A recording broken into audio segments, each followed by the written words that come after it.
আসসালামু আলাইকুম রহমতুল্লাহি বারাকাতুহু। আমি ফাতেমা আক্তার স্বর্ণা, তাওহীদ ইনস্টিটিউটের সহকারী শিক্ষক।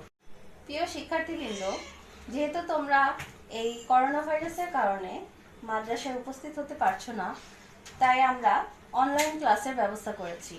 আজকে আমি তোমাদের সামনে নিয়ে এসেছি পঞ্চম শ্রেণীর অনুশীলনী 3-এর চার প্রক্রিয়া সম্পর্কিত সমস্যাগুলি নিয়ে। আজকে এই চার প্রক্রিয়া সম্পর্কিত সমস্যাগুলিতে আমাকে জানতে হবে মৌলিক 4 নিয়ম। অর্থাৎ মৌলিক 4 নিয়ম হচ্ছে যোগ, বিয়োগ, গুণ এবং ভাগ। আমি আরো বলতে চাই, গণিতের যে কোনো শাখা বা গণিত সংক্রান্ত যে কোনো সমস্যা সমাধানে এই 4টি নিয়মের এক বা একাধিক নিয়মের অবশ্যই প্রয়োজনীয়তা রয়েছে। কাজেই প্রাথমিক বা মৌলিক 4 নিয়ম সম্পর্কে আমাদের খুবই ধারণা লাভ করা জরুরি।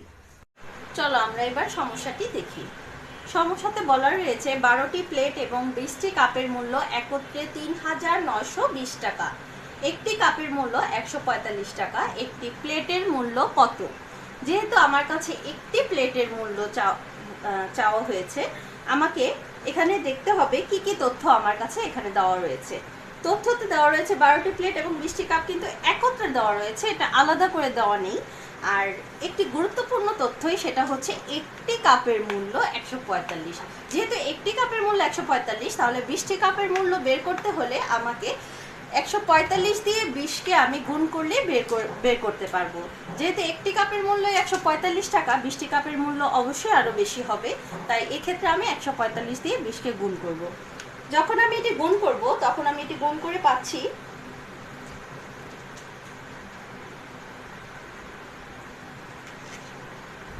2900 টাকা। আমি 145কে 20 দিয়ে গুণ করে পাচ্ছি 2900 টাকা বা 2900 টাকা। এটি হচ্ছে আমার সমস্যা সমাধানের প্রথম ধাপ। আমি সমস্যা সমাধানের প্রথম ধাপে পেয়ে গেলাম 20টি কাপের মূল্য। চলো আমরা এবার সমস্যা সমাধানের দ্বিতীয় ধাপে চলে যাচ্ছি। সমস্যা সমাধানের দ্বিতীয় ধাপে আমি প্রথমেই পেয়েছিলাম 12টি প্লেট ও 20টি কাপের মূল্য একত্রে 3920 টাকা। যেহেতু আমি প্রথম ধাপেই বের করে ফেলেছি যে 20টি কাপের মূল্য কত ছিল? 2900 টাকা। এই 2900 টাকাকে আমি যখন 12টি প্লেট এবং 20টি কাপের মূল্য থেকে বাদ দেব, অর্থাৎ বিয়োগ করব, আমরা সবাই জানি বাদ দেওয়াটাই হচ্ছে বিয়োগ করা।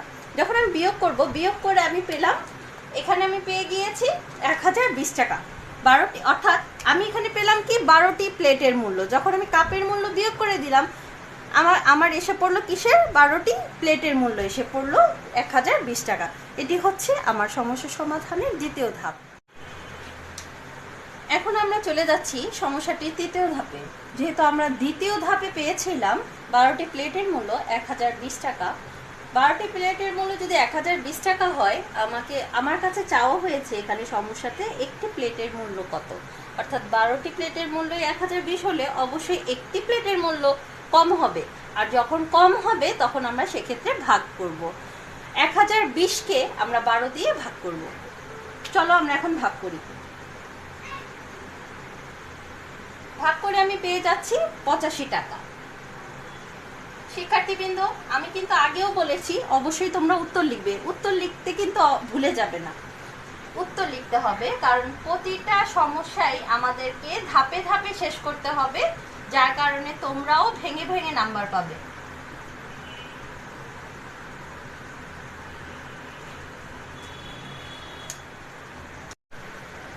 তোমাদেরকে আরেকটু বলতে চাচ্ছি, অনুশীলনী 3 অধ্যায়ে 2 নম্বর অঙ্কটা আমি করেছি।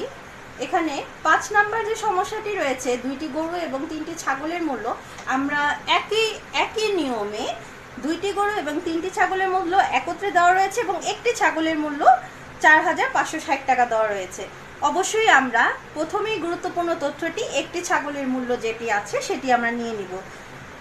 এই সমস্যা সমাধানে যেমন করে আমরা একটি কাপের মূল্য এখানে প্রথমেই আমরা ব্যবহার করেছি, ঠিক 5 নম্বর অঙ্কটিতেও আমরা একটি ছাগলের মূল্য ব্যবহার করব। এখানে গরু, ছাগল কিংবা প্লেট, কাপ না এসে যদি চেয়ার টেবিলও বলা হয়, তোমরা একই নিয়মে সমস্যাটি সমাধান করবে। ধন্যবাদ। আসসালামু আলাইকুম।